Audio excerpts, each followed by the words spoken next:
Good morning, good afternoon, good evening, wherever it is that you will be watching us from. We know all our friends, the Kenyan Diaspora Media, you're all over the world, and we appreciate you so much. God bless you wherever you are. We appreciate you because you're with us 24 hours. You're with us in the day, you're with us some of you in the night, Australia, Japan, the East Asia, and then there's the Americas, Canada, the USA, and there's Europe, our beautiful Europe, and we are right here in the United Kingdom. So we are grateful to all of you. We don't take you for granted. So welcome. This is the Kenyan Diaspora Media. And by the way, are you aware now, the Kenyan Diaspora Media has actually expanded.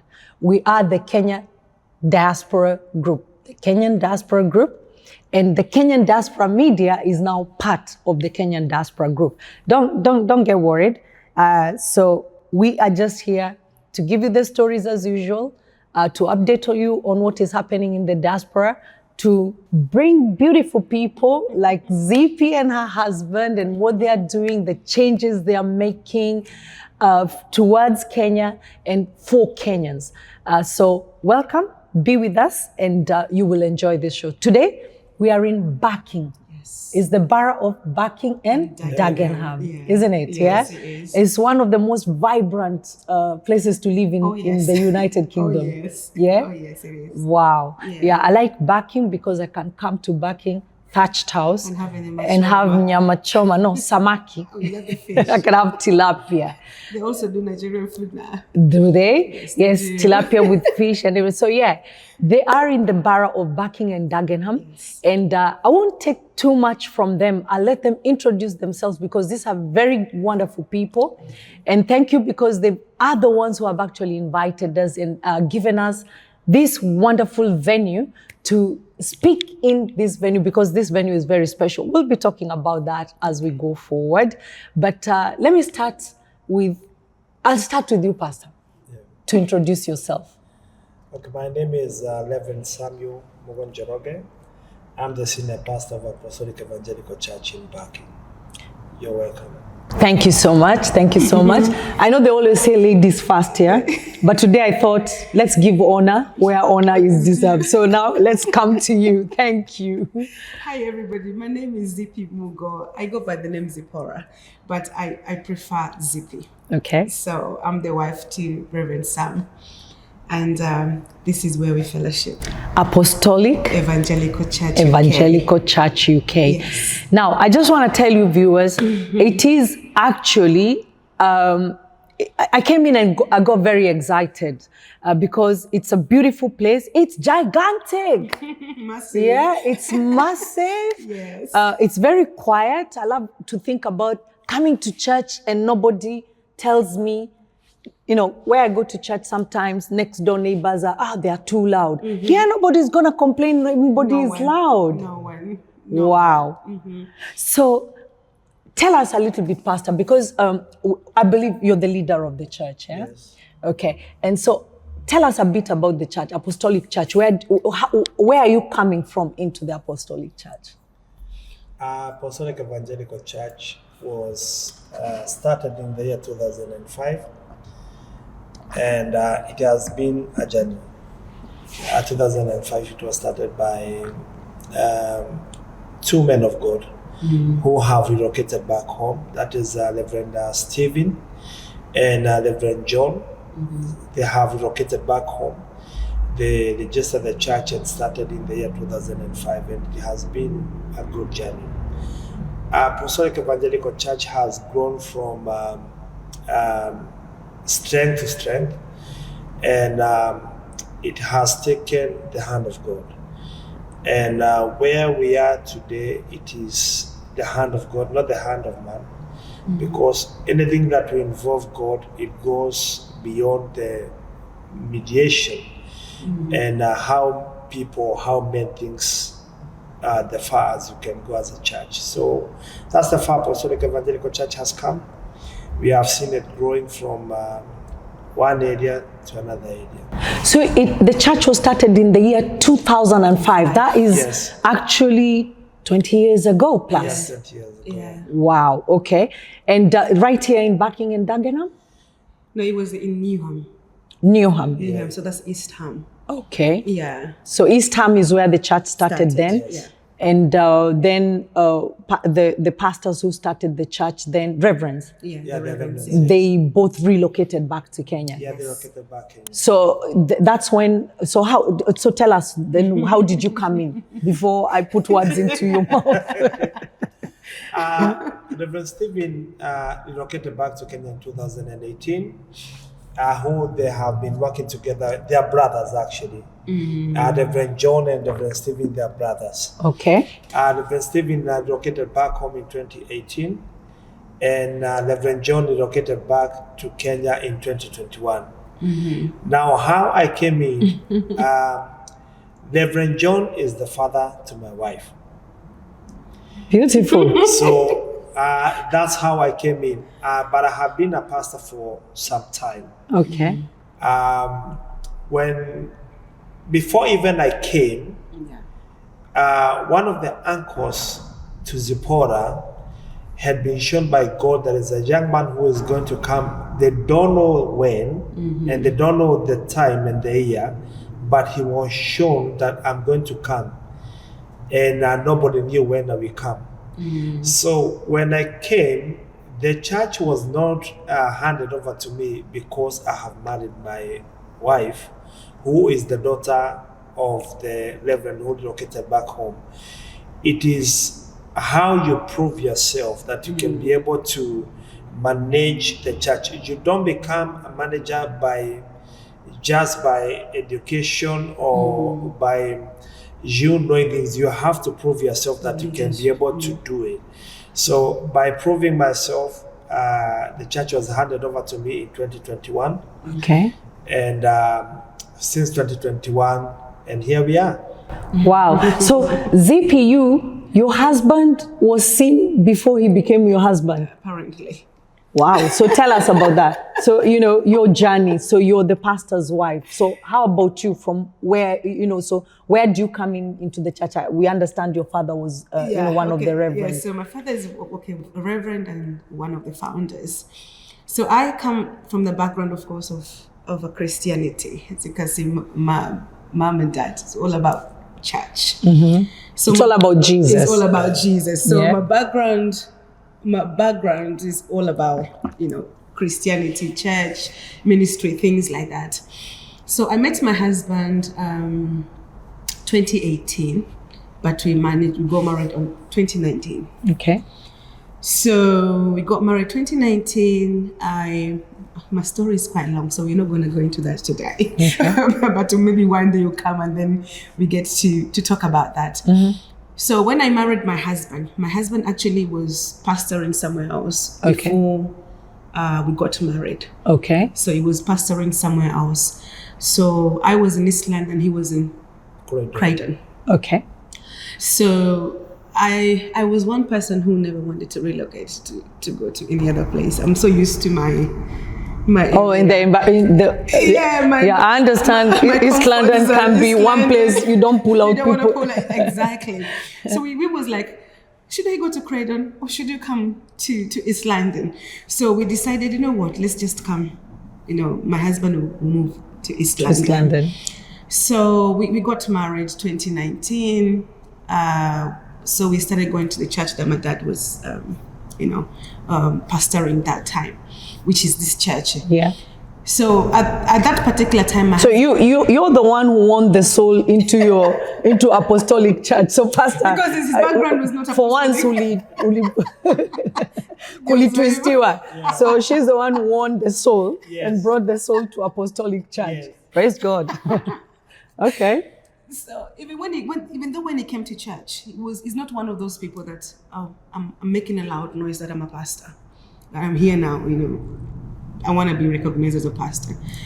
He was just a normal person, come and sit at the back.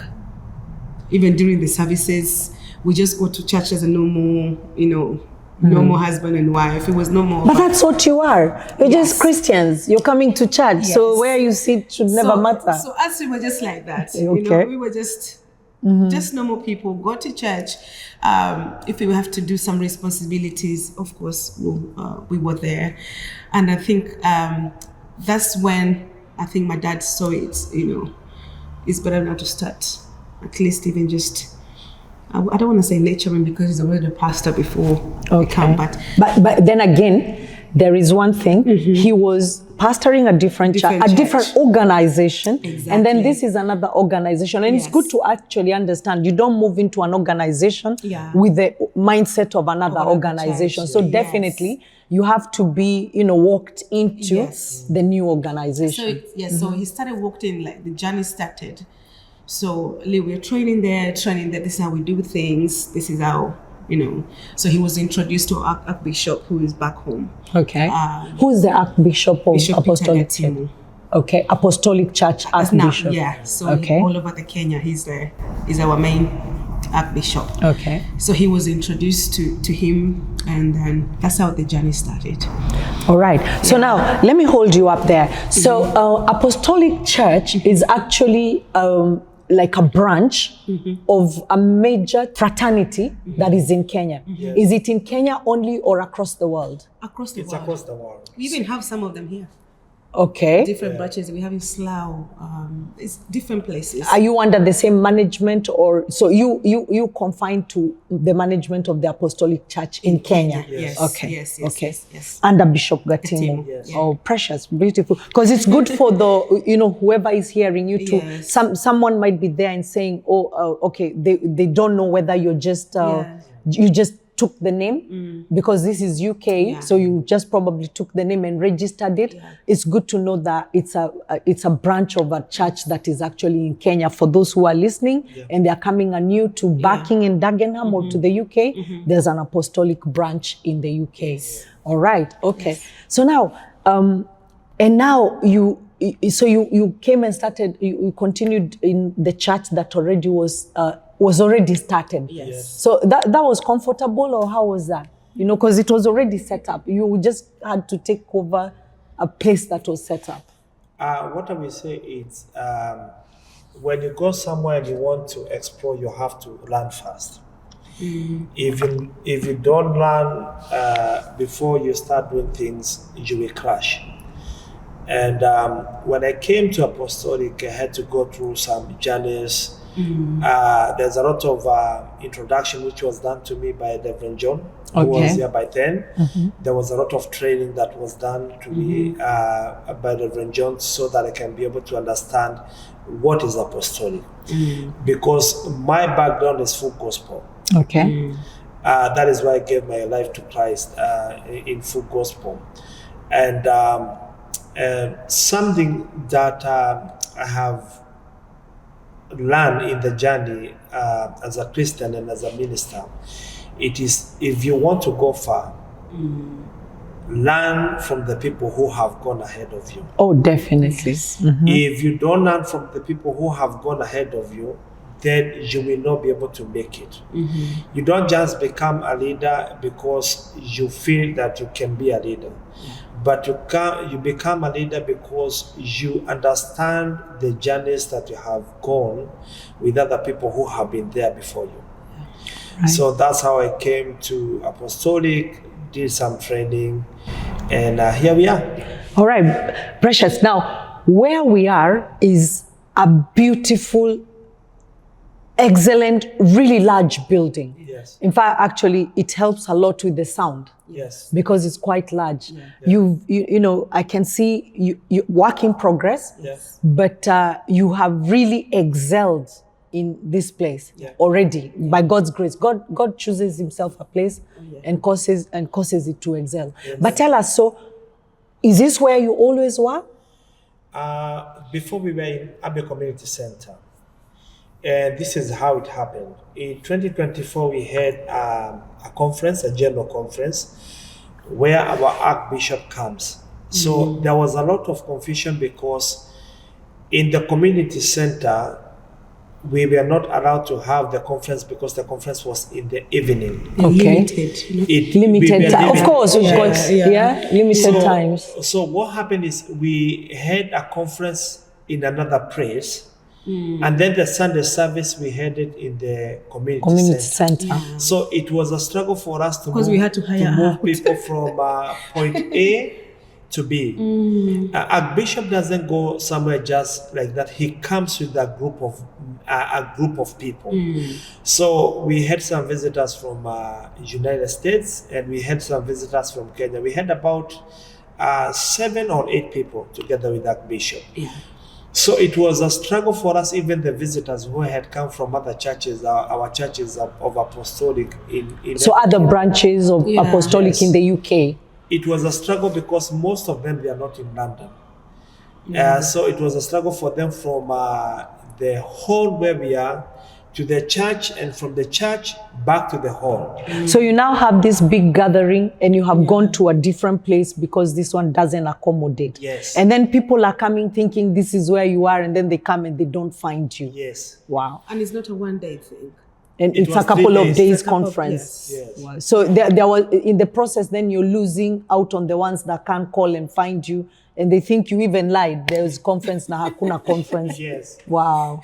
So on that day, I remember very well, the last day of the conference. It was on the 4th of August 2024. And Bishop said now, the church has come to a point where they have paid the cost. And now God is going to give you a building where his name will build. Amen. So Bishop gave a prophecy in the year 2024. And he left and he went back to Kenya. In the year 2025, in the beginning, God gave me a word for the church. The year 2025, it was the year of restoration. So when I was given that word, I told the church, I think our time has come. And God have seen we have paid the cost. And it is not very long. We will have our own praise. Because the currency that God works with, it is not money, it is faith. Faith. That's the currency that God works with. And my wife here, she carries that currency of faith. I operate in faith. With a very, very, she when she wants to go for something, she will go for it. So in every month, it is our tradition in our church. We pray God. I pray God, and God will give me the word of the month. Okay. So that I will declare that word of the month to the church. So in the month of March, it was the word that God gave me, the word that comes in the book of Matthew, taking it by force. We take it by force. Nothing comes without taking it by force. So I did give that word, I declared to the church, and I prayed for the church. And that's it. Okay. Now let's hold you there. So now, so the word has been declared by the bishop. You've paid your cost. Yes. And we'll get that to that question, like understanding, paid your cost. What does that mean? Yes. We'll hold you there. But I want to come to, you've mentioned about your wife, yeah? And the worldly way, all they ever say is that behind every successful man, there is a woman. So now let's hear from the woman. So Zeepee, your pastor's wife. Yeah. Now it's good to know the relationship actually stems from you being in a Christian family. And him getting married to you, and by God's grace, your parents moving to Kenya, and them seeing, or else them walking in the word that the Lord had already given them, that a man will come, a young person will come, that will lead the church. Now tell us, you as pastor's wife, how's that journey? How's it been up until where you are now? Or up until when the word was given for the building. So that we can go to that stage. Of course, it's not easy. I wouldn't say it has been an easy road. First of all, being a teenager at that particular time. You were a teenager? I was what? I was 21 when you married me. You were not a teenager. Exactly. No, because I want to go back to my teen life. Okay. So, even though being born in a Christian family, in a church family, pastors, of course, there's that time in life whereby we do things. Life is life. Life is life. So, so I never imagined I was going to get married to a pastor. Never. Did you ever? So you never imagined you could get? So it wasn't. You weren't that girl born in a Christian family, in a pastorhood family who says, I want to take up from my dad when my dad is older? No. Okay. It has never come to my mind that I will ever get married to a pastor. And then kind of lifestyle we're living that time, it was just totally... Two different things. So generally, you were just a girl... Having fun. Yeah? Okay. Exploring. Yeah. Yes, I was just a girl exploring. But for some reason, somehow, when I met my husband, I just knew. And mind you, I did not struggle to leave the things that I was doing at all. I did not struggle to leave them. You had the seeds in you that knew where you belong. Where I belong. Okay. And I started working on it. Now, ever since I got married to a pastor, till now, it has not been an easy journey. First of all, you've got to adapt. This kind of lifestyle. This is a man of God. It's just not a normal... Okay, he's a normal man. He's a normal man. Yeah, so that you don't scare other people who want to aspire to become men of God. He's a normal man, but again, you've got to handle him in a way.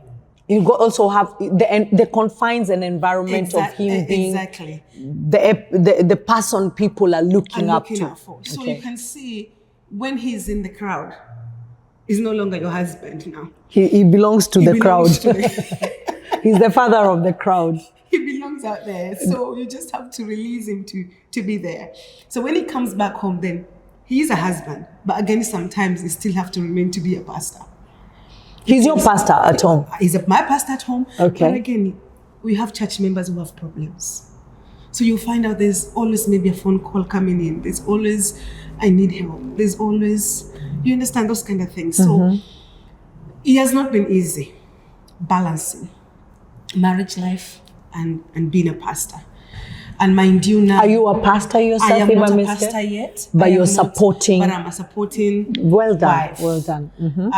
It's good to say. Because it's good to say who you are. And it's okay. Yeah. Because he's the man of God that is called you as a pastor already before you got married. And, I think the context of a lot of times in church is that a pastor's wife must be a pastor. Some are, some become along the way. So praise God if one day we come and you've been ordained a pastor in the church. But then again, I guess, I don't know, pastor, it's okay. There's no context of the church where a pastor's wife is wrong if they are not a pastor, is there? No, it is not. Oh, good. Okay. So, yeah? It is not because also... It's not. Well, I would say I'm okay where I am now. Okay. At this stage, I'm very fine because I'm able to handle other things also. All right. I'm able to help him run church behind the closed door. Maybe help him do other things that people don't see. Okay. Things to do with church. So I get to do a lot that people don't get to see. So my husband here is not a very talkative person. So you find out Zeepee sometimes. Is more of a phone calls, is me, more of background things. So I help him. All right. So do you see yourself as him being the father of the church? Yeah. And this is generally because sometimes, the go-to mother of the church then becomes you. Do you see yourself there? One day. Or that person? For some reason, now I do play that kind of part. And I think it comes naturally. It comes naturally because... Or it might not come naturally to you, but I think it kind of flows expected naturally, especially from our backgrounds. Yeah? But again, you see now, the challenges that come, young. I am only 38 years. Praise God. So you find out that sometimes there is that kind of age thing. Oh, she's too young. She's all right.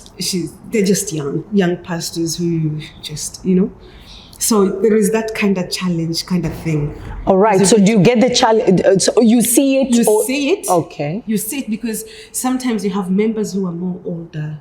You understand? Like more parents, more. So there's a way you must handle. It's not like the way I can handle someone who's my age. Or sometimes you find it difficult. There is someone who is my age who maybe don't want to submit. Because they feel I'm a bit weird. There's familiarity, we might call it that. Yeah. So those are the kind of challenges you get to meet, especially with church. But so far, wow, God is faithful. Okay, anyway, you see, I guess it's wonderful to meet you and to hear you speak about yourself, because I guess sometimes there's something you have said that is very important. You talked about the fact that you are in church, and in church, your husband is the pastor. He's the father of the church. He's the go-to person with everybody's problem, whether he has the same similar problem or not. You know, people will never because they don't know. They don't know. But he's the one they come to and express their problems. And sometimes you're there and nobody even wants to notice you. So I guess personally, and I guess it's probably that's why a pastor to pray for you, the church to pray for you, that you see. So, but you mean now you've separated the two, you've learned. We've learned. Good. We've learned how to manage things. Okay. You know, we've learned how to actually find solutions to do things. And to understand the atmosphere. Because it's good you've talked about, I'm coming from, and I did not expect to become a pastor. You might have been brought in the church. Yeah. Your parents were already older. They were your mother and father in the church when you go. So you saw that, but you never thought yourself being there. Yeah. Now them, they were mom and dad. So they were already mom and dad to the whole church. But you now getting into mom's shoes. That hasn't been easy. It has not been easy. This is when we love our mothers 2 times more. It has not been easy. This is when we love our mothers. So, Mom, wherever you are, I'm sure Zeepee now loves you twice more. Oh, she loves you twice more. Me. But I did learn from my mom, because I did used to see her in terms of hospitality. Okay. Especially from African background.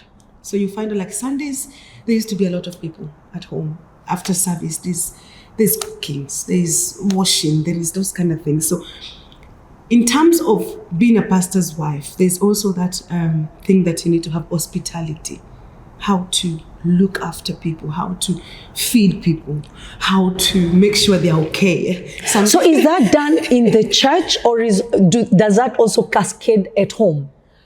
Even at home. Sometimes I'll cook, I will bring food here. So, but okay, and this, I ask this in the ignorance of being me and Halima. So, in the context of, there's in the church, yes, I can understand there's, like refreshment time and being, the mother and support of the church, making sure either someone is helping or you're doing it yourself. But is it not a burden when that also cascades at home? Where is the funding for you to do that at home? Of course, in the church might fund that, but at home also. I think it's the way I've been brought up.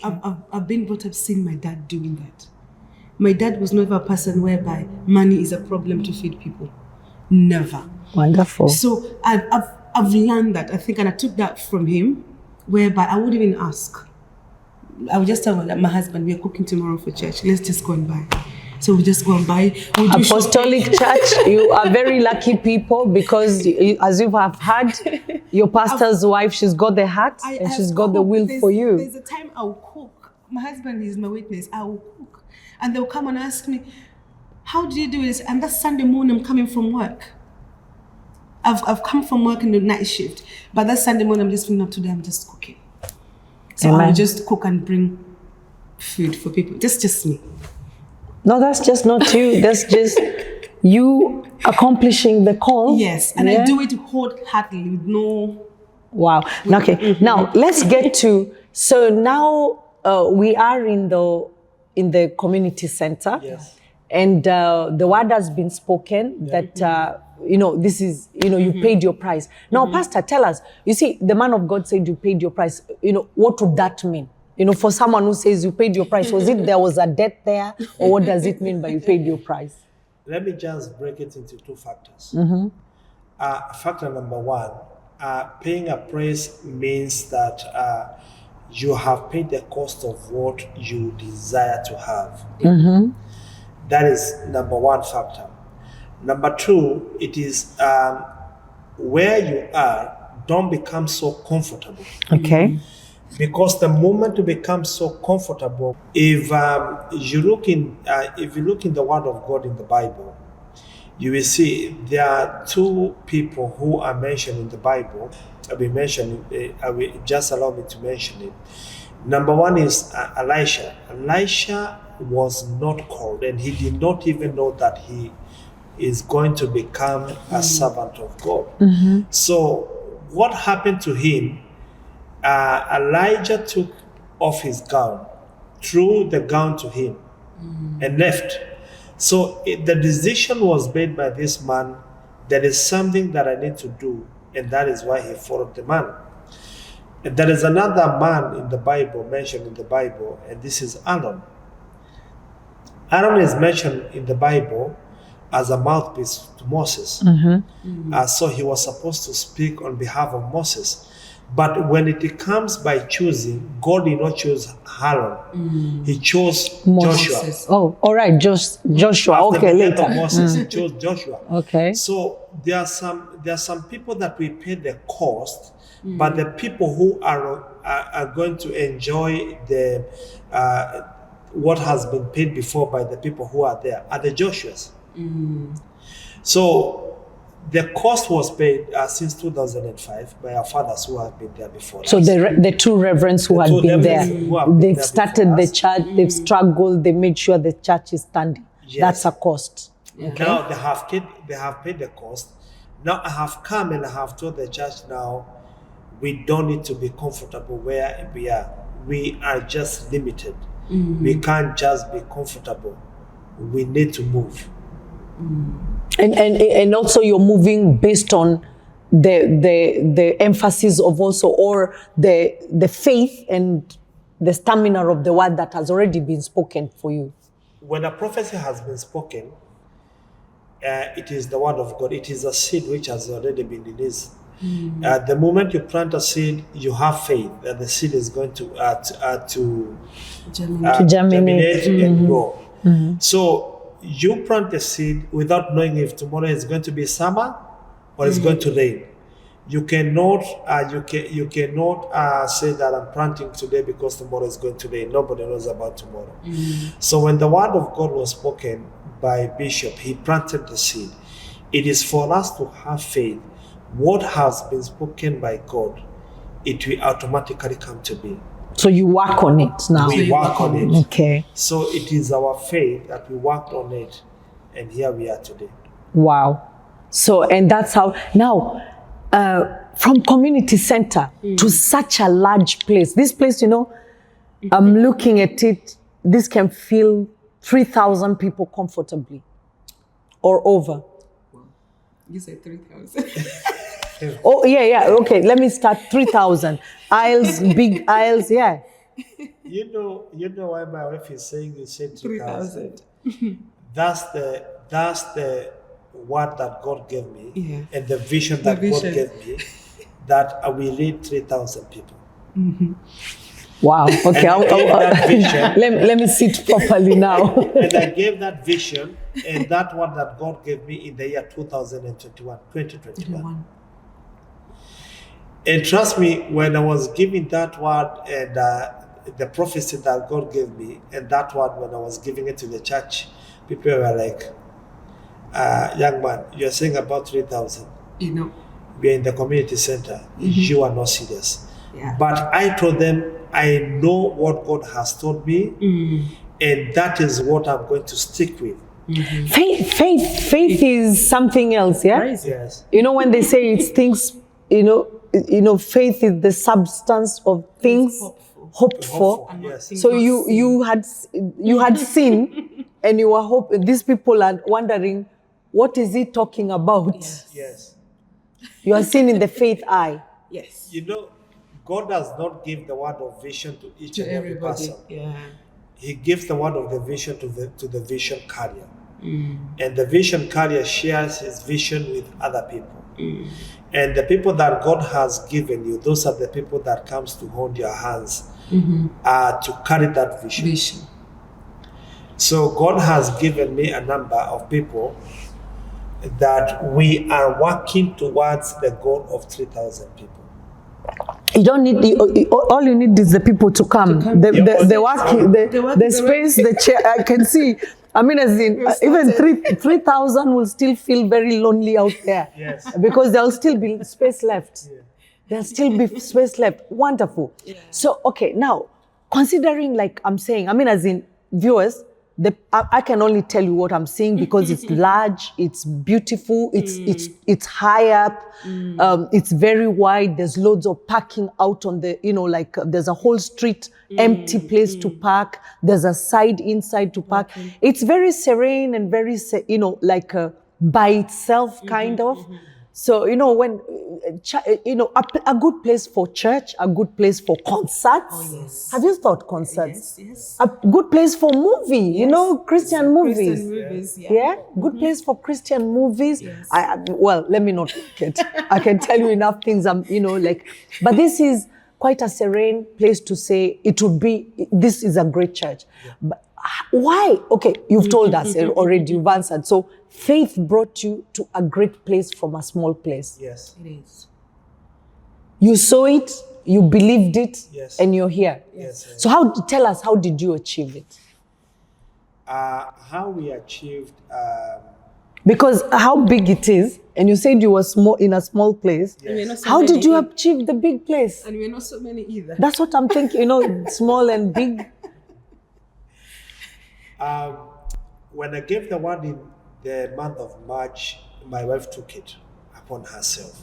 And she worked on her faith, booked this place for viewing without even telling me. And then... Sorry. You booked it for viewing. Did you know it existed, or how did you find it? Because I guess the mesmery for me is, did you know it existed? No, I did not know. Never. Because in fact, where we are now and where we was before is like 3 minutes. To be honest, I've never been to this side, apart from the day that I hosted Dr. Sarah Kay, because I do host worship events, which was just around the corner. So I think a church is about 2 doors away from here, but I've never come this way. I didn't even know that church existed until I was searching for the halls for that event. So when my husband was teaching about faith, I took it. And one day I remember I sat down. I love computer. I like doing searches. That's me. That most of the time you find me on my phone or my whatever. But I like searching and getting to know things. So one day I just said, you know what? Let me just, for some reason, I don't know what, I just said commercial buildings in Barking. Yeah, so you got to give the search a definite. Yes. A definite search, yes, they call it. Commercial buildings for whatever in Barking. And then I saw there's just something around here that is not far away from where we are. Mind you, I'm just doing it. So I called and I said, hi, my name is blah, blah, blah, blah. And I'm just calling about this place. The guy said, yeah, he's available. He said, can we book for viewing? So I'm just thinking, yes, let's go. So I'm not telling my husband what I'm doing. So the next day I'm like, can you take me somewhere? Because I know maybe sometimes when I tell him, he's going to tell me, what are you talking about? Sometimes you just have to do your own things. So I said, please, can you take me somewhere? So we drove. So faith is also very funny. Yeah. God tells you 3,000, and then when the person shows you the place, you start doubting. Yeah. So it's good. So I just tell him, because I knew if I told him, maybe he wouldn't be here. So okay. I said, take me somewhere. So I did. He did drove me here. We met this young man. Okay. So when we met this young man, first of all, my husband asked me, what are we doing here? I just said, let's just go and see just follow me. So this young man meets us outside, said, hi, Zeepee? I said, yes, with my husband. So he opens up this building. So we now come in. So my husband was like, what are we doing here? I said, I'm just exercising faith. That's what I told him. Wonderful. I'm just exercising faith. He said, huh? I said, So this guy now started telling us, what do you want to this place for? I said, we're looking for a church, a place, just be comfortable. We don't have to be rushed. We don't want to, He was a young man, so I think he was more of understanding what was happening.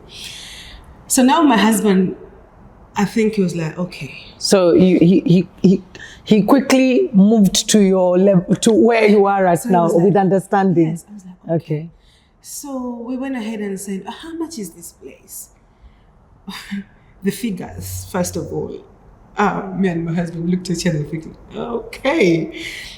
So was the figure too high and unimaginable? It was. Or was it because it was too low? Something that you've never thought of. Too high? Too high. Too high. First of all, high. So my husband now joined my faith. It was like, money is not an issue. Telling the guy, money is not an issue. Amen. So I'm looking at him like, okay. I think now we're walking in the same journey. So for us, it was just asking. For us, it was just taking a leap of faith just to come and see if it is possible, things like this, if they do really. I mean, and anyway, you're looking for, you said you're moving. So the only way you can move is get into a moving mode. There was a lady in our church who kept on saying, this place we are is too small. It's too small. I think it's about time we need to move. So it was like a season of let's move. Let's move. So everyone was just talking about moving. So we just thought, I think it's the time. But we never expected it to be this kind of... Very quick and very near. Very quick and very near. For me, coming was just for me asking and just, like the way you can just go and look for a house and just kind of just go and view it and blah, blah, blah. But the moment we came here, I think just something changed. And we were able to do what we never imagined. And I think the level of the faith just went... You watered your faith with that walk. It did. So this young man tells us all these prices and all. And then he comes and tells us, there is 7 people before you. 7 people who are interested in this place. And they're all businessmen. So we're looking at each other thinking like, businessmen. God is a businessman too. Oh, now which one will you apply there? So we're thinking like, oh God, this is it. This is that. So there's 7 people. I say, okay, that's fine. I said, okay, you know what? Are we going to tell the landlord your interest and we'll see what happens? Not even an hour. We left.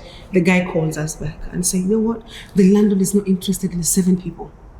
He's interested in the church. Oh, pause. Repeat. Yeah, the landlord is not interested with the 7 people. So there's 7 businessmen ahead of you. You have just come your last. Yes. And you've been told, hurry up because there's 7 people. I'll bring feedback. Yes. And the feedback is he doesn't want the 7. He doesn't want the 7. He's not interested with the 7 businessmen. He's interested in the church. Favor. Yeah. So that's how and then so we're like, of course you have to take the building out of the market. Now you can imagine now going back to the church and telling people, guys, there is a place we found. And this place is like this and this and this and this. They were excited. You've never seen people who are more excited. But I think their mind, they never thought something like this. Maybe they just imagine, maybe just moving to another kind of hall, but not something like this. So we went and told them, said, guys, I think there is a place we found, and it's not far away from here. So we told the guy, before we pay you anything, even the holding deposit we're taking, let us first go back to the church and just tell them and see what they'll say. If they want to go ahead with it. I like that. So go back to the church and speak to the church because it's their church. It's their church. Yeah. It's their church. Yeah. So we just took the faith, we just came and asked, but we couldn't make any decisions. You're just the communicators of their faith, yes. Communicators of their interests. Yes. It's good. Yeah. So we had to go back and tell them. And they were very excited. So they're like, you know what, let's arrange viewing, let's come. So that they can all come and see. Yes. Wonderful. And we did. Yes. So the whole entire church came here before you went ahead. Yeah. So when they came and they were very amazed and happy. How did you guys get this? We just asked. So they were like, okay, what is next step? So we did take the necessary steps and until we secured this place. So what's the content? Have you bought it? What's the context of? Yes. If we may ask, is that all right, Pastor? Yeah. Okay. We bought it. You told me to say. That's great. That's great. Because for whatever time, however the actions of that is in accordance to the UK law. So you're here.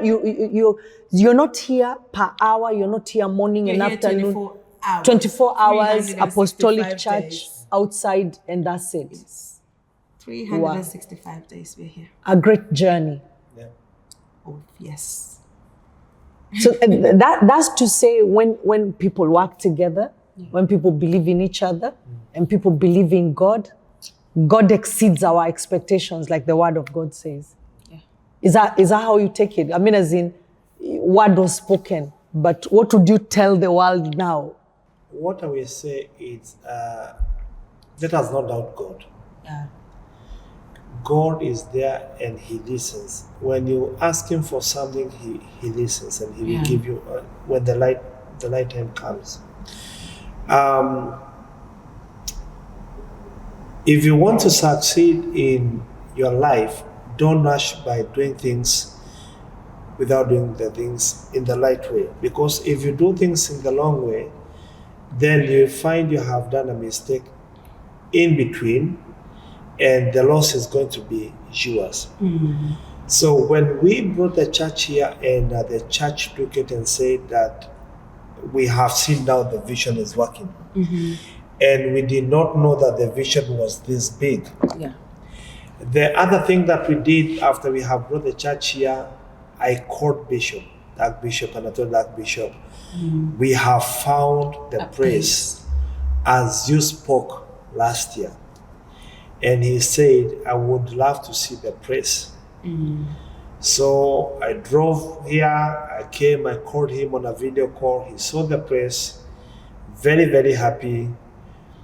And there was a lot of things here that it was very dirty. There was a lot of things here to be done. In the fact that it was actually a warehouse. Oh, wow, yeah. Okay. Yeah. There was a lot of it was an engineering place. Kind of thing, yeah. Okay. Yes. But one thing that I thank God for, even our neighbors contributed by helping us. Yeah. Neighbors as in at home? Neighbors here. Oh, the neighborhood. Yes. The neighborhood. So you have, okay, hey, let's stop. So you've come now, you've signed the lease. Yes. And Apostolic Church, this is going to be home. Yes. And there's a lot of, this whole place is in dire consequence. And it needs cleaning. Yes. I can see work is still it's already now clear. Yes. But work in progress. So you're telling me the neighbor this way, the neighbor that way, the neighbor opposite came to help, not to charge. No, there's some metals that we could not even lift with our hands. The neighbor here said, I'm going to give you the forklift and the operator for the forklift as much as you want. No diesel, nothing, don't pay nothing. Anytime you want them, just tell us. The man came here, assisted us with a lot of things. Where we are sitting now, we had very heavy metals there. So they had to bring both forklifts. To pull the metals out. Pull the metals out. Yeah. Okay. Now, I'm grateful for those who did not know. I love the word of God. Yeah. So there goes the word where God says to him, he will build his house for himself. Yes. Because it would have costed you to actually clean up the place. Yes. To hire a forklift. Yes. Or hire a forklift to the driver. Yes. Now you have a forklift, you have two, and you have the drivers for the forklift at your disposal. Yes. By a neighbor. By a neighbor. That's God. And then we came here, started the work, and now the teamwork, the church members. So church members came and also teamed. Oh, yes. Wonderful, wonderful. The members of the church, most of them, they used to come from work. They sacrifice their sleep. They come here, they do the cleaning. My wife cooks for them here. We eat here, we pray, and go back to work. We were on a time scale for our conference, and the Archbishop was, I am coming in August and I have to dedicate that place. He is a very busy man. Our Archbishop is a very busy man. Archbishop Gatimo. Yes, Peter Gatimo. Okay. He's a very, very busy man. So we are working. So this we are speaking about last year. Yeah, last year. You have people as early as 7 o'clock here, members of the church coming here to clean. Some are here, they are doing some other things. There is the contractor who is doing the altar, creating the stage for the altar. The stage. Yeah. There is another contractor upstairs doing the toilets. Because this place was all just one long building with havoc in between, and you have to create the toilets. Yes. You have to, of course, then separate the toilets, male, female, because I've seen very good work there where there's male, female, there's a visitor's toilet, there's a kitchen. We found the kitchen. So the down part we found, but upstairs we had to. You have to create it. Yeah. Then we have our members of the church who are painting here. Some are cleaning down here. Some are sweeping outside there, doing a lot of like job. The floor took us, I don't know. I think the floor because took us about... the oil was all over the place. No, it looks marvelous. All even, all seamless. The floor was... It took us a long time to clean. A long time to clean. Wow. Yeah. So,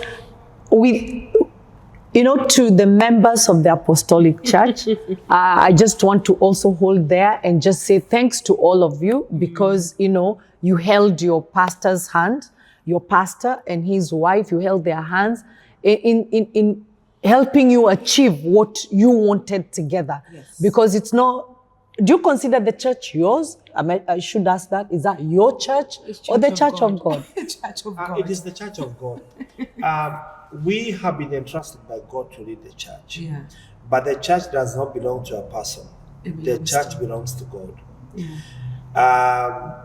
So the members of the Apostolic Evangelical Church did a lot of work here. Yeah. And we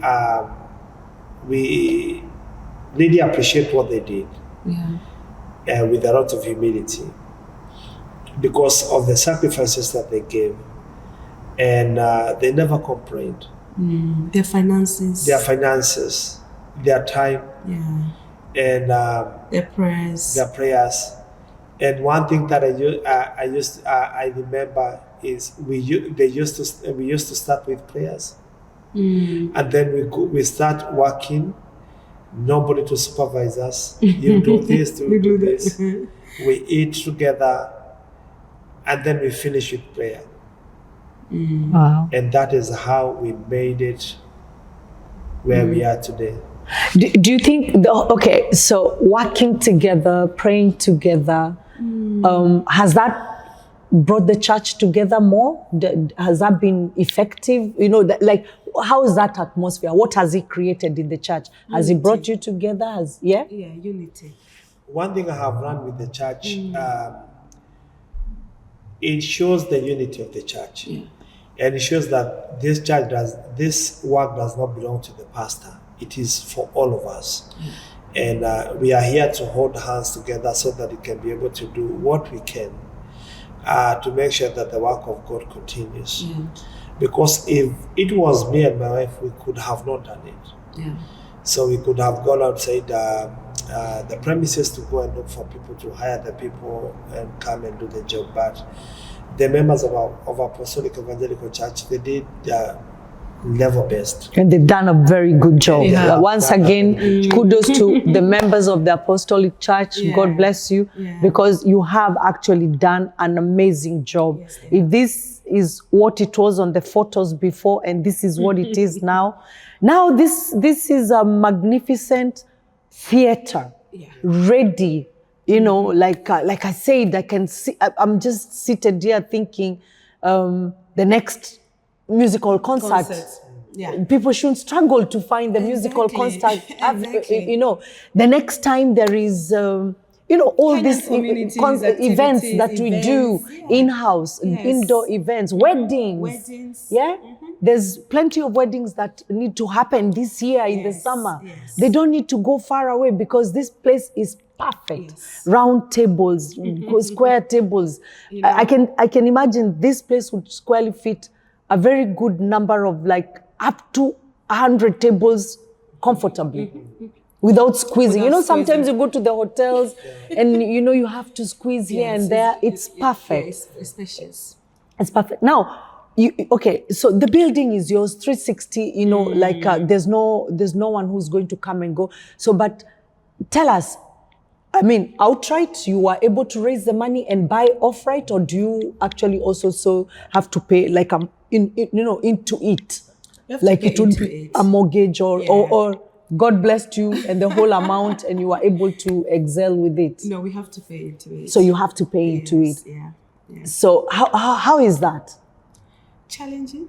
Paying. So I'm just saying that, you know, like, considering the place huge. is wonderful. Yes. For me, from my side, I would say we've done what we can do. And, especially a place maybe not being fully functional.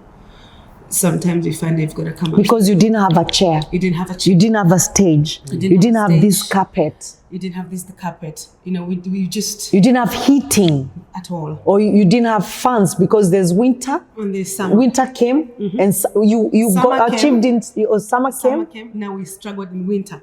Winter. And to heat up this place... Yeah, this will need enough. A lot of heating. So we did what we can, some from to our make pockets, it functional. To make it functional. Oh, sorry, say that again.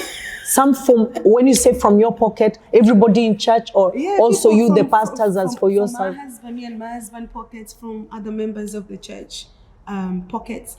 We just raise it as there's a level of help. You had to step out. You had to push yourselves. And them knowing that, of course, this place is still not functional, because if it's functional, there is events that are happening, because now still is just using it for a church now because of the, of the condition that it's in. But as if it's... I want to hold you there. Yeah. I'm an events organizer. Okay. That's my background. If I walked in here today and I was looking for a venue for... I can count on you too many things as it is. The way it is. Very functional. Yes. But before we didn't think about that. Very, very. Give me this place. I can turn it into so many events. I think what we did is we just wanted the place to look beautiful. You understand? Like, this is the place we need to sort it out to start. We didn't think that, you know what? Just make sure the right measures, the fire, the health and safety. And that's why the word functional. So health and safety, yes, toilet, exits, and exits are marked, by the way. This is awesome. You did to make sure you according to the law. Yeah. So exits are marked. Remember, the church needs an auditorium. Yes. A wedding needs an auditorium. Yeah. I think we go too much to the extras. The extras, I believe, are one day at a time. Yeah. But as for right now, the auditorium is here by God's grace. Yes. And the seating is there to accommodate. Yes. And let's say there was a wedding, you can expand the seating accommodation. Oh, yes. So the functions, the toilet, the water, drinking water, those are the functions, because what would health and safety come and ask first? The functions would be the main items. Is there a toilet? Yeah. What are the exits? Are they blocked? Yeah. No, the exits are clearly marked. There's a light there to the exit. I can see there's a light there to another exit. Light there. This is a light there to an exit, and another light there. In fact, this place has 1, 2, 3, 4 exits. 4 marvelous exits. Yeah. So, and all of them are quite marked. Yeah. Now, in terms of the cold, I can see really large heatings in every side. Yeah. As for in case of a fire, I can see that has been catered for. Yes. There's extinguishers there. There's extinguishers there. There's extinguishers there. Yeah. In fact, so the function, fully functional. That's what I would call fully functional. Yeah. Now, as of the walls are not dirty because someone wants to have a wedding here. Have you ever done a wedding, ever seen an event in a community center? I have. They have all their drawings, the little children, bits and pieces, and everything goes on. Yeah. Yeah? The wall here is clear. It's clear. It's clear. It's all clear. Actually, I thought it was decoration when I came in. Now I can see that's work in progress. It's a work in progress. So I think what you really need to understand is that you have a fully functional church auditorium. Yes. Ready to go for the next concert, ready to go for the next wedding, ready to go for the next birthday, ready to go for the next gymnastic class. Who wants to start a gymnastic class in Barking and Dagenham and has been finding it difficult? Here is one place, because the gymnastic people come with their own mats. Here to do gym for, those who want place for what's Zumba. It called? Zumba. Exactly. So, fully functional. Have you thought in that context? We have now. Of lately, we have been. Like I said, I think before we didn't think of it that way. Our mind was just like, oh, everything needs to be sorted out. Until we come to realize, like, no, because first of all, finances are needed for you to be able to accomplish what you want. Finances. This will need gigantic finances. Exactly. Yeah, to do overnight.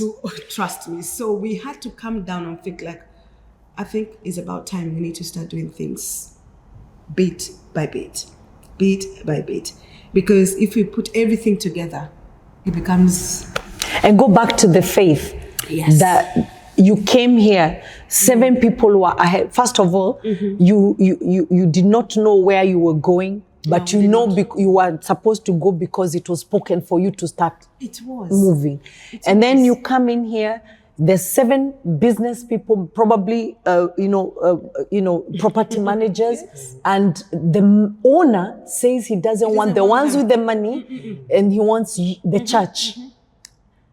So, in that same context, the rest will be done. And the neighbors come and do the hard work without being paid. Yes. So that's the faith, to carry on and do the rest. So Apostolic Church members, I'm excited for you. I'm delighted, to see that, God has blessed you as a church. And besides that, God has blessed Barking and Dagenham. Yes, He has. It has. God has blessed the Kenyan community because they have a refuge, a church place they can all come to, and they can all hire. You understand? God has, first of all, God has helped the Kenyan community. And then God has blessed the Barking and Dagenham community. And UK wide, because there's quite a lot of hotels here. Someone didn't find adequate place to hire outside there. They hire here and they move to a hotel nearby. So, by God's grace, I'm happy for the Apostolic Church that, God has given you a very wonderful place. It hasn't been an easy journey for you, but you're here now. And it's beautiful. Now,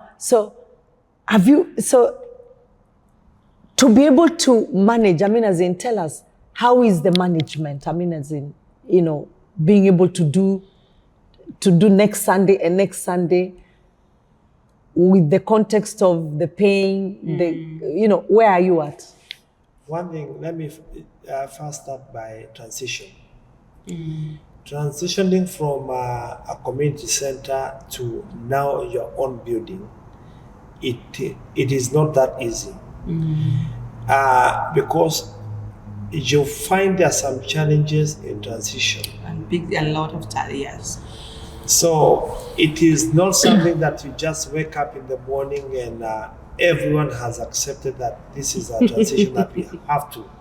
All right, so the church family transitioning. Yes. Okay, good. And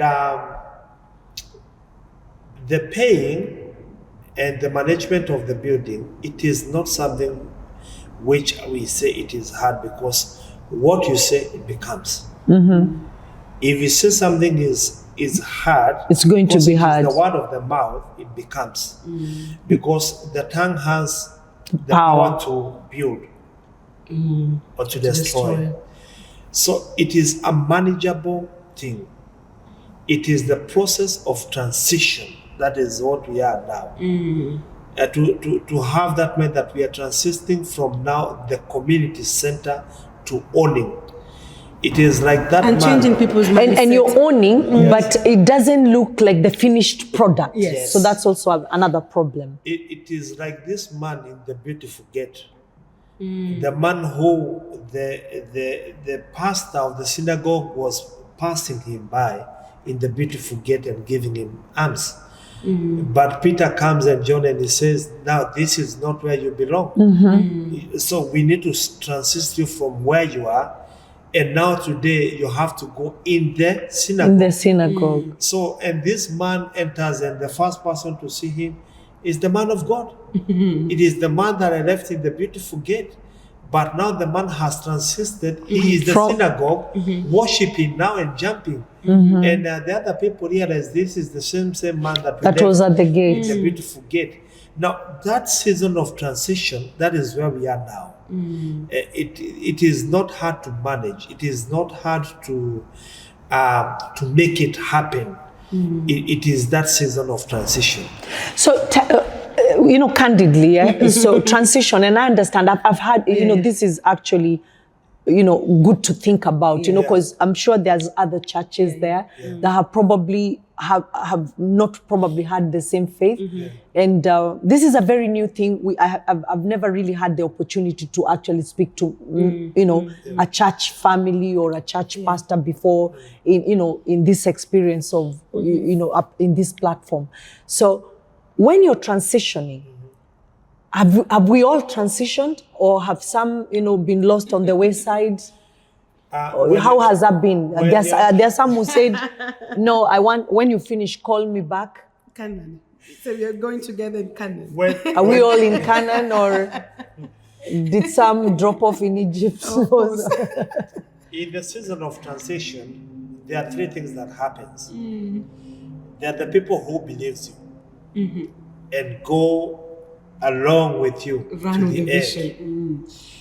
There are some other people who will come and say, let me go and see if they have already transited. And there are some other people, that group that will say, when you reach Canaan, let me know. Let me know.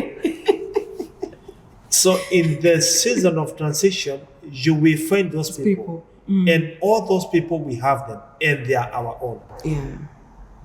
So you're not angry, are you? So like you actually embrace, you understand that all of them are yours. They are still the sheep that God has given you. A leader, you have to be very careful. Don't walk and don't do things in your emotions.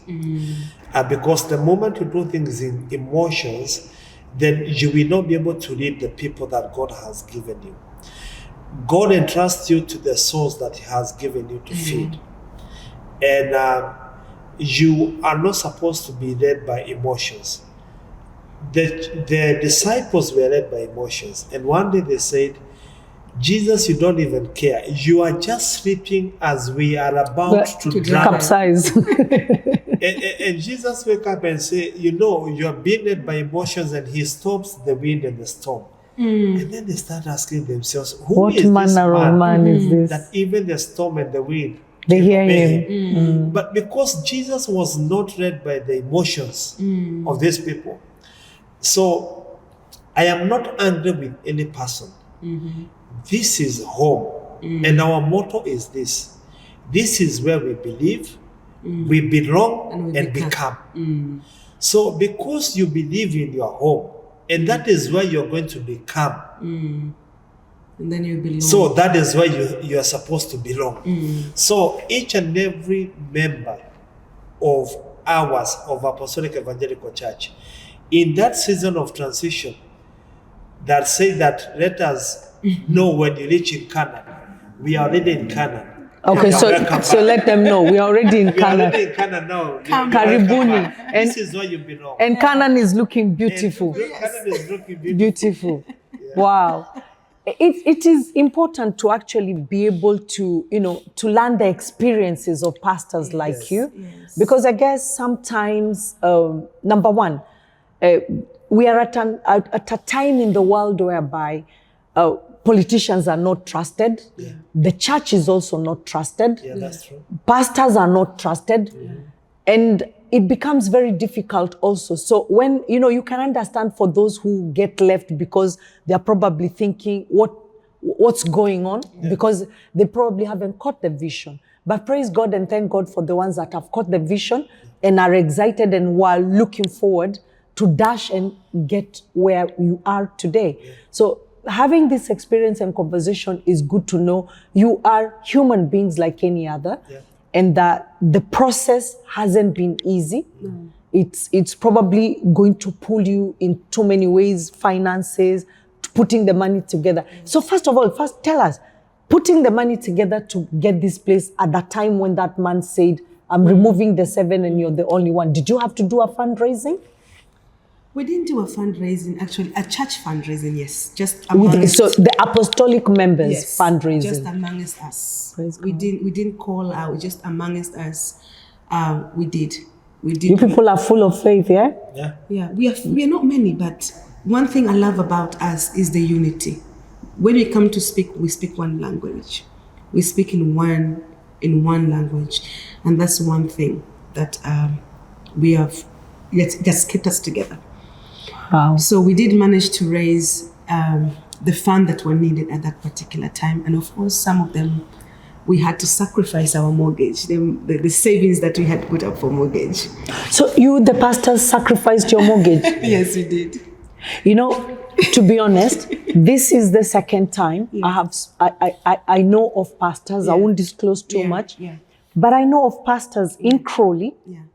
These pastors in Crawley are actually a very young couple themselves, and they have very many elderly people in the church, much older than they are, but they are trusted, they are loved by their congregation, but they've also transitioned. And in the transition, of course, they've also bought a building, a magnificent building, also beautiful place.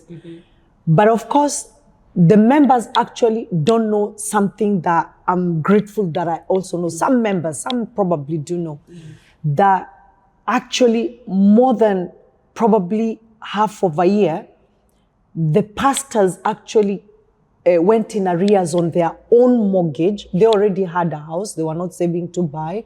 They already had a home, but they went in totality of arrears for their home, but they were paying the church mortgage instead. And they never brought that to the church. So you're doing the same. So pastors are good. What's the drive? Okay, pastor. So you didn't think my wife is going to waka? No. When you have somebody besides you, because I don't go with the word behind. I go with the word beside. Because God created a man and a woman. Those are the people who were created by God. And a woman came from the side of the man, not behind of the man. Beside of the man. Beside of the man. So when you have somebody besides you who have 3 things.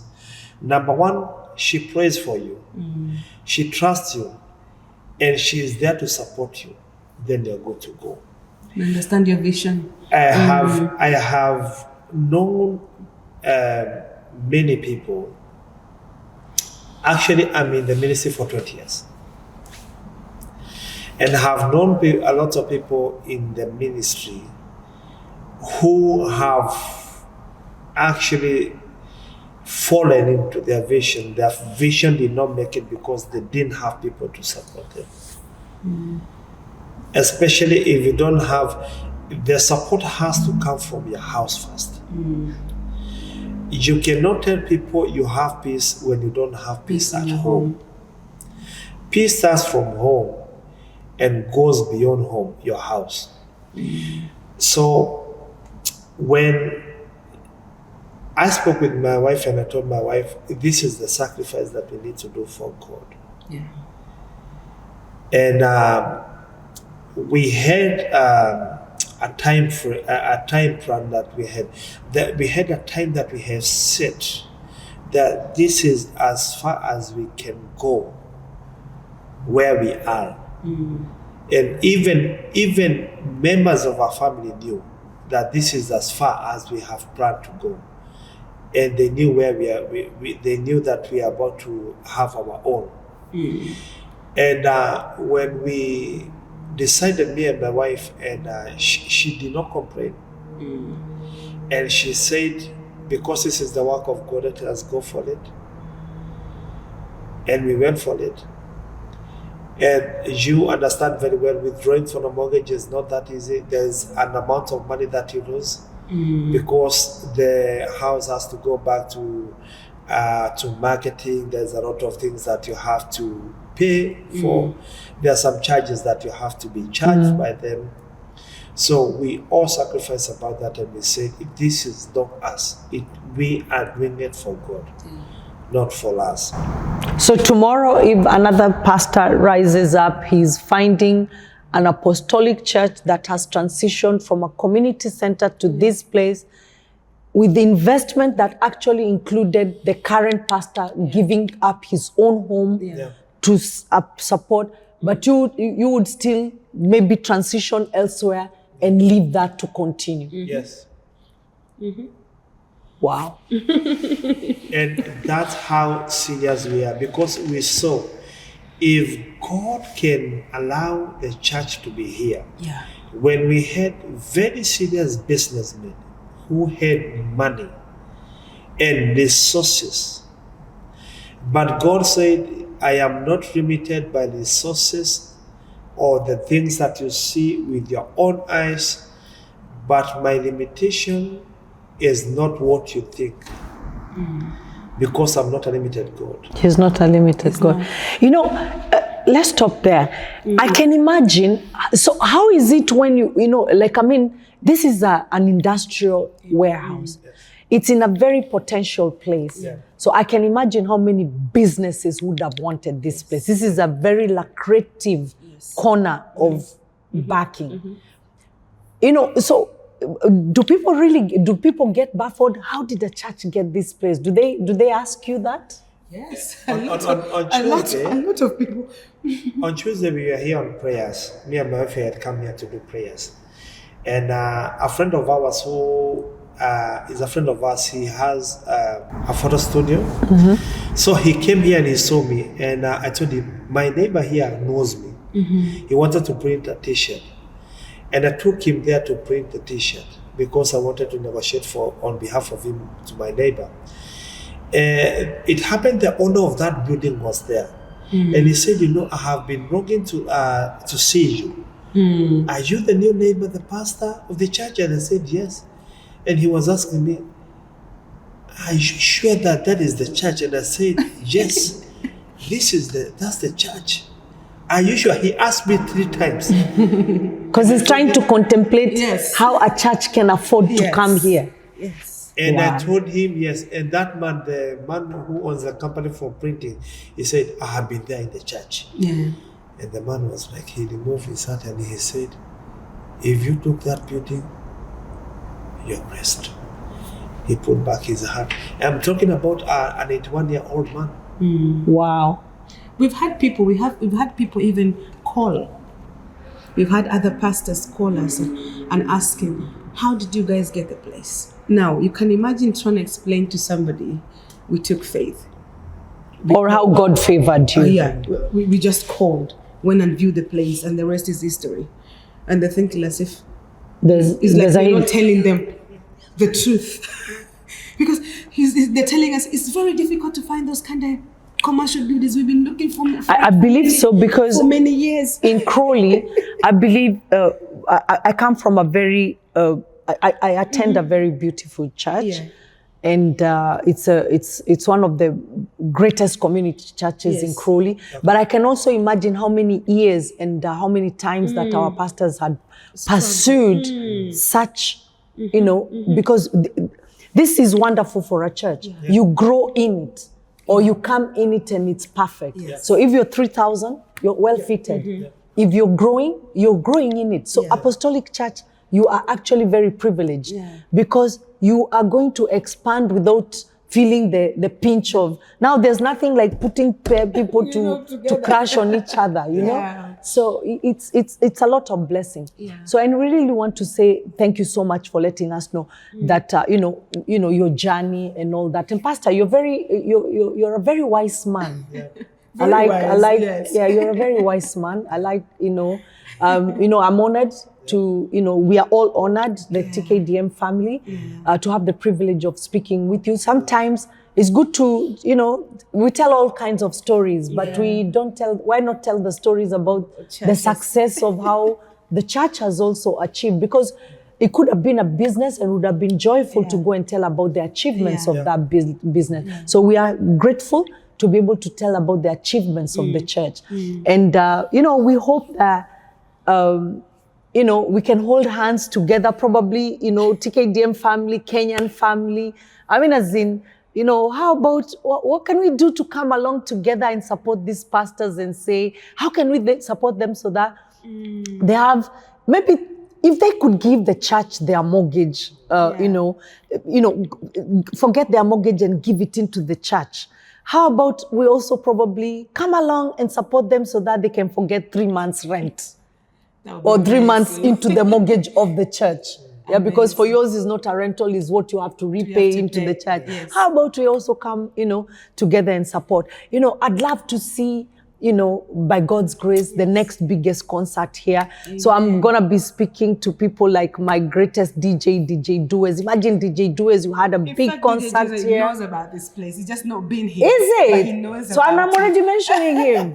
Yeah, Duez is one of my greatest work colleagues because we do a lot of ventures together. Wow, so I can imagine DJ Duez, DJ Gad doing Kegosho here. I can imagine. Yeah, I can imagine. We've got Rose Wasam and next Kegosho. She's been in Reading. So Rose, by the way, I'm the one to come and tell you there's a big venue in London. There's a great place in London that, we can have the next Kegosho here. And of course, Keshas. Oh yes, why not? Vigils, prayer nights, Anniversaries, Anniversaries. The next wedding. Politician. Events. Let's have, the next speakers. So, there's a lot of banks that want to come and speak to people. KCB holds a lot of, we have family finance. We have, they're always meeting people. Yeah. I mean, as in, we don't really need always to go to hotels. Yes. So hotels have their own shortcomings. Yes. Here, I can imagine you can bring my best caterer, Joe. Joe's food goes home with me all the time. Yeah. So, I can imagine this doesn't confine you to that. Yes. And I believe your charges won't be the hotel charges. No, they won't. You'll be godly as God has been godly to you, Yes. So speaking to us as Kenyans, speaking to the Barking and Dagenham community, speaking to everybody who's out there who's going to hear this wonderful pastor's story, let's come along and utilize this building for good works and support them that, they can go back and be able to save back for their mortgage by God's grace. Yes. and elevate the church to where it's going. The church still needs some more decoration. Yeah. Are you a decorator? You're out there and you want to come to the church and say, look, I can paint, I can do, I believe I'm calling out on you today. Yeah. You can come and support the church to do some painting. Yes. Are you the one that is selling paint and things? What paint do you want? We can supply the paint. Are you selling carpets or do you have access to carpets? The church actually needs a carpet, but for now, the floor is well done and it's marvelous. So, but in the meantime, if you're there and you think you can actually come and support the church with the flooring, this would be greatly, achieved. The toilets are there. They would still need a lot of works in completion, and it would be wonderful. Are you an electrician? Can you come and support the church to do the wiring? Currently, the church is using overhead heaters. Those are very expensive. So if you're an electrician, the church is looking for such support. Are you the one that does ACs? You're into air conditioning? You know, the church would do with nice, wonderful air conditioners. Sound. DJ Joyce is the is not a sound technician per se, he's God, but there is people who actually deal with sound where they can inbuild the sound in the church so that there's no, you know, speakers can't be seen. You know, let's build the house of God and cause it to be one of those places that, you know, we can all say, I partook in this. I have started. I presented the pastors to you. Now it's up to you, and let's keep it going. And we want to really be grateful to all of you, because I know the message is clear. It has arrived to you home, and people are going to be calling the pastors and, you know, offering their support. It's an open building. There's roofing to be done, but currently it's majestic.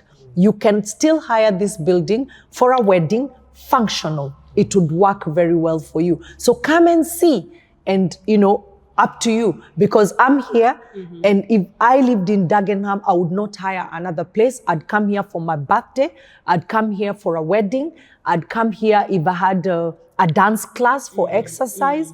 I'd come here if I had Zumba class or gymnastics or, you know, what is it that sometimes karate and all that, kids groups, or book reading, Bible classes, Bible reading, even if it's from this church or another church, or if it's another, you know, anybody who wants to hire, I believe you're all welcome. Now, Pastor, would you like to share the church contacts if that person is out there and they wanted to reach you?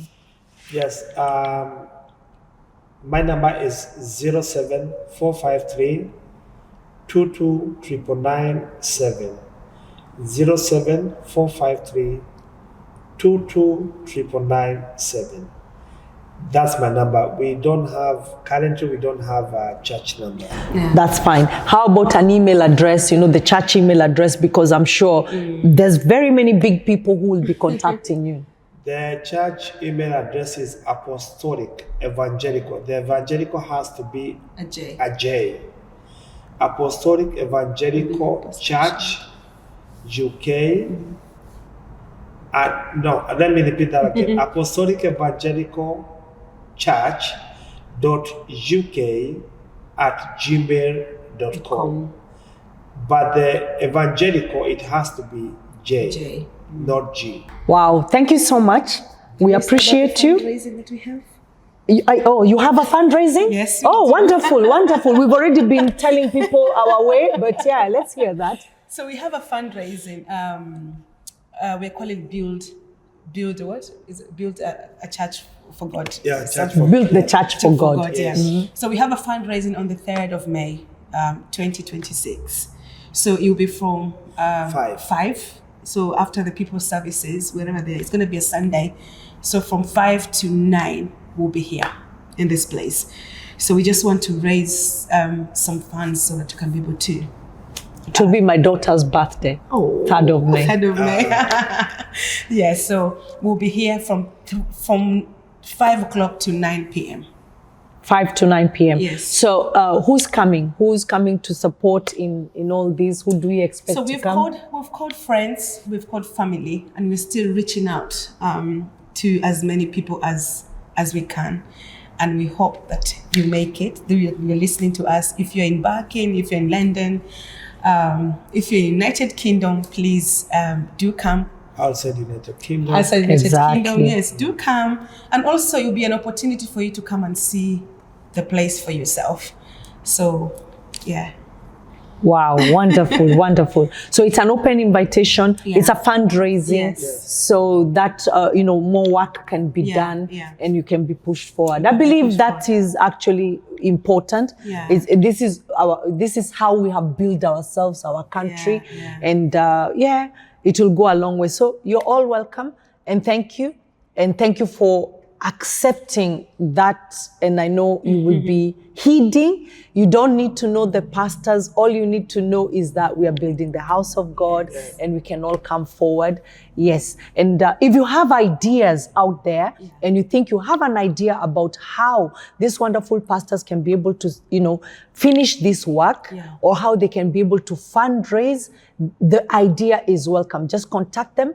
We'll be sharing their contacts. So you can contact us at the Kenyan Diaspora Media and just tag this, this interview, and we will be able to pass the messages on to them. The world, you have been with us, and we are very grateful. And today, I just want to remind you that we are now the Kenyan Diaspora Group. Now, you're out there, now like the church, you want to advertise your new place, address and everything. That is what we do. We have Ubuni. Ubuni in the Kenya Diaspora Group. Ubuni is like building. So Ubuni is invention. So in Ubuni, what we do is graphic design. We can also help with websites. We also do leafleting and digital marketing. So we are the go-to place.